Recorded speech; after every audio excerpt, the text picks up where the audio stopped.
Hello students, welcome back to your history class. Today we will do the notes of the chapter Displacing Indigenous People. The question and answers for this chapter will be done after the next chapter is completed. Okay, this chapter focuses on two continents, that is America and Australia. The early human migration in North or South America can be traced back to 30,000 years ago. And for Australia, we can trace it back to 40,000 years ago as of today. 18th century European settlement. USA and Canada. English settlers reached the USA and French and English settlers reached Canada. In South America, Spanish and Portuguese settlers came, and in Australia, the English settlers came. Okay, so this chapter is about the history of the native people of America and Australia. From the 18th century, South America, Central America, North America, South Africa, Australia, and New Zealand came to be settled by immigrants from the Europe. The European settlements were called colonies. The European inhabitants of the colonies became independent of the European mother country. So the ones who started to live in the colonies, they were independent of their mother state, of their mother country. Okay, and all the European people, when they settled down in these lands, they were called colonies. These colonies then became states or countries. Today, Europeans and Asians form the majority in these countries, and the number of native inhabitants are very small. The names of many rivers, towns, etc. are derived from the native names, example Ohio, Mississippi, and Seattle in the USA, Saskatchewan in Canada, and Wollongong and Parramatta in Australia. These are native names. Let's look at the study on the native people. Native people were studied by the anthropologists in America from 1840. And from 1960, these native people, they were encouraged to write their own histories, or if they couldn't write them, they could dictate them, and this was called oral history. Galleries of native art and special museums were then founded which showed the aboriginal way of life.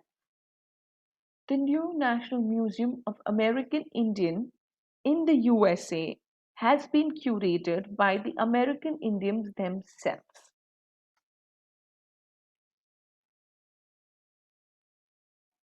European imperialism. France, Holland, and England began to extend their trading activities and to establish colonies in America, Africa, and Asia. There was a variation in the nature of the colonies established by them. In South Asia, trading companies like East India Company made themselves into such a big political power, and they defeated the local rulers and annexed their territories. In Africa, Europeans traded on the coast.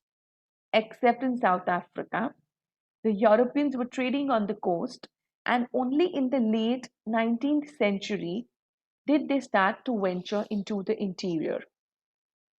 Then they started to divide Africa as colonies for themselves.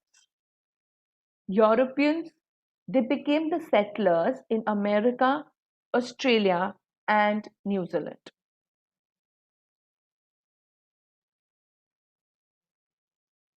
So, this is how the colonies were different in these three places. Settler.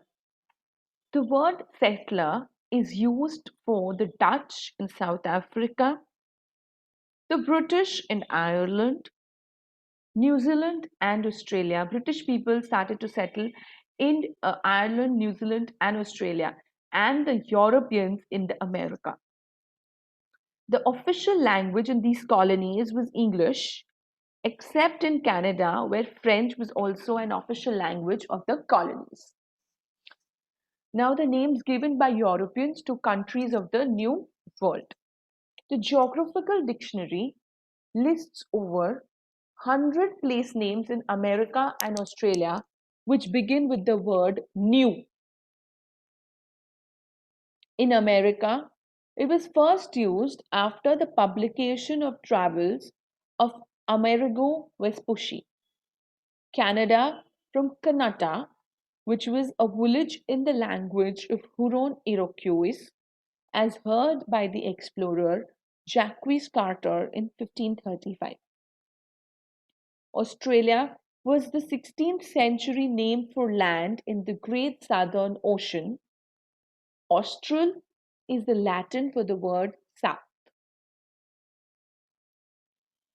New Zealand was a name given by Tasman of Holland, who was the first to sight these lands, to see these islands in 1642. Z is the Dutch for the word sea.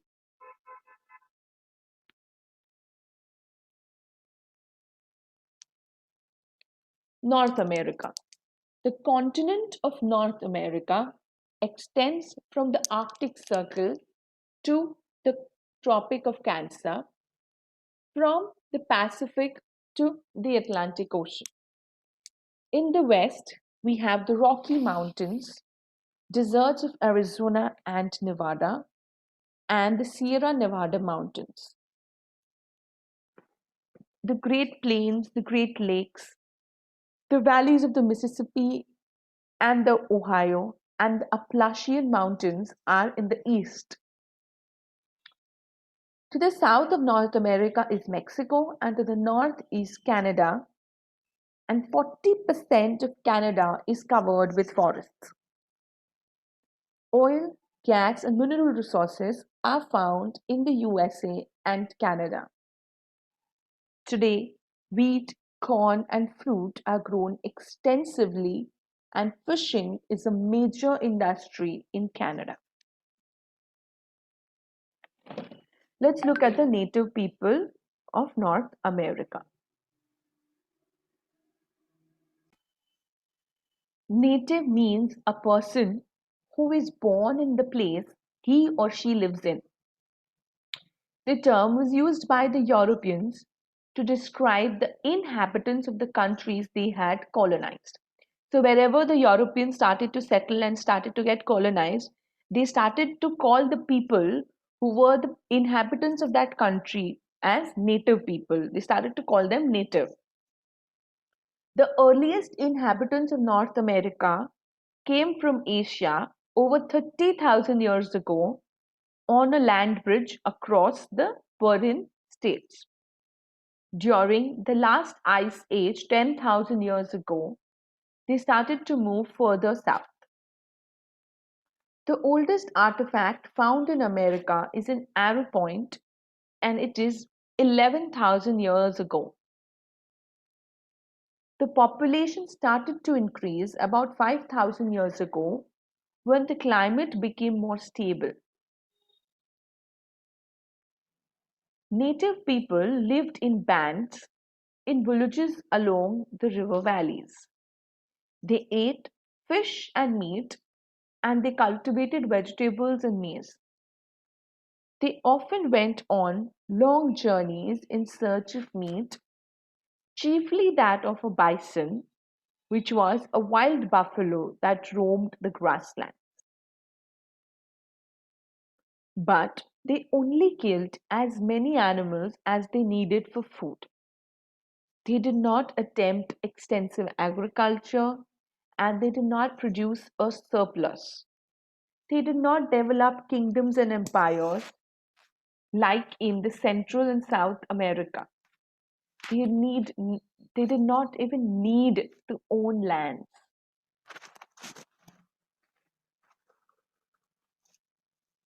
They made formal alliances and friendships by exchanging gifts. Goods were obtained not by buying them, but as gifts. Numerous languages were spoken in North America, though most of these were not written languages.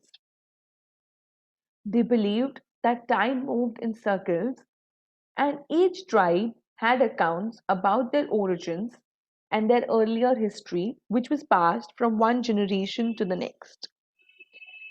They were skilled craftspeople and they wove beautiful textiles. They could read the land and could understand different climates and landscapes just like we literate people can read text. Names of the Dakota tribe are often given to things unconnected with them. Dakota means an aeroplane, Cherokee means a jeep, Pontiac means a car, and Mohawk is a haircut. Different terms are used in English for native people of the New World. Native people of Australia, ab means from, origin means the beginning, aboriginal. It's an adjective often misused as a noun. Native people of North and South America and the Caribbean are called American Indian, Amerindian, or Amerindian. The organized native groups recognized by the Canadian government are the First Nations people. Indigenous people are people belonging naturally to a place. Native American, the indigenous people of the America. Red Indian is the brown, complex people whose land Columbus mistook for India. European encounters with native people in North America. Native people were friendly and welcoming to the Europeans. Europeans came to trade in fish and fur. They got the help of the natives, who were expert at hunting. The natives held regular gatherings to exchange handicraft unique to a tribe or food item not available in other regions along the Mississippi River. In exchange for the local products, the Europeans gave native blankets, iron vessels, guns, and alcohol. Alcohol was something the natives had not known earlier, and so they started to become addicted to it, which suited the Europeans because now it enabled the Europeans to dictate the terms of trade. The Europeans acquired from the natives an addiction of tobacco. So they even exchanged an addiction. Europeans got the natives addicted to alcohol, and the natives got the Europeans addicted to tobacco. This is the timeline. John Cabot reaches Newfoundland American colonies in 1497. 1507, Amerigo the Vespucci's travels get published. 1534, Jacques Carter travels down the St. Lawrence rivers and then he meets the native people. 1607, British find the colony of Virginia. And 1608, the French find the colony of Quebec. 1620, British find Plymouth in Mississippi. Let's look at the mutual perceptions. That is, how the Europeans perceived the native people and how native people perceived Europeans. The Western Europeans called themselves civilized people in terms of literacy and organized religion and urbanism. The native of America were uncivilized to Europeans. The French philosopher Jean-Jacques Rousseau said that native people were to be admired as they were untouched by the corruption of civilization. A popular term for the native people was the noble savage. English poet William Wordsworth indicated people living close to nature had only limited powers of imagination and emotion. Europeans imagined the forest cut down and replaced by cornfields. Jefferson's dream was a country populated by Europeans with small farms. Thomas Jefferson, the third president of USA, this unfortunate race which we have been taking so much pains to civilize, have justified extermination.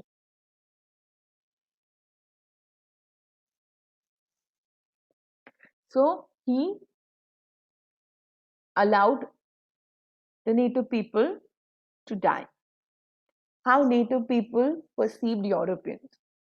To the natives, the goods that they were exchanging with the Europeans, they were the gifts which were given in friendship.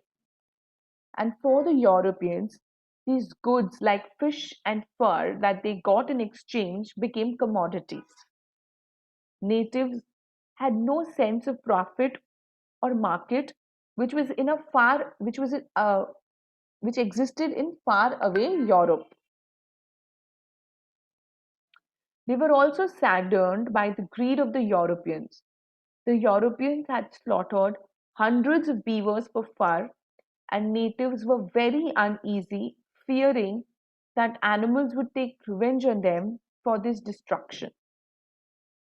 The natives who grew crops for their own needs, not for sale and profit, and thought it wrong to own the land. Many folk tales of the natives mocked the Europeans and described them as needy and deceitful. Why did the Europeans wanted to settle in America? Okay, so number one is religious persecution. Now there were groups of Europeans who were being persecuted because they belonged to a different sect of Christianity. The Protestants who lived in predominantly Catholic countries, or even the Catholics who lived in countries where Protestantism was the official religion. So, if this was the case, then they were being persecuted. So, some of the migrants from Britain and France were also the younger children who could not inherit the father's property, and so they were very eager to own some land in America. The second one was religious persecution. There were families that were being persecuted, so they preferred to leave the land and come to America. The second group of people were the people who could not inherit the land. They could not inherit the father's property because it would only be given to the elder child and not the younger children. And so they wanted to come and own some land in America.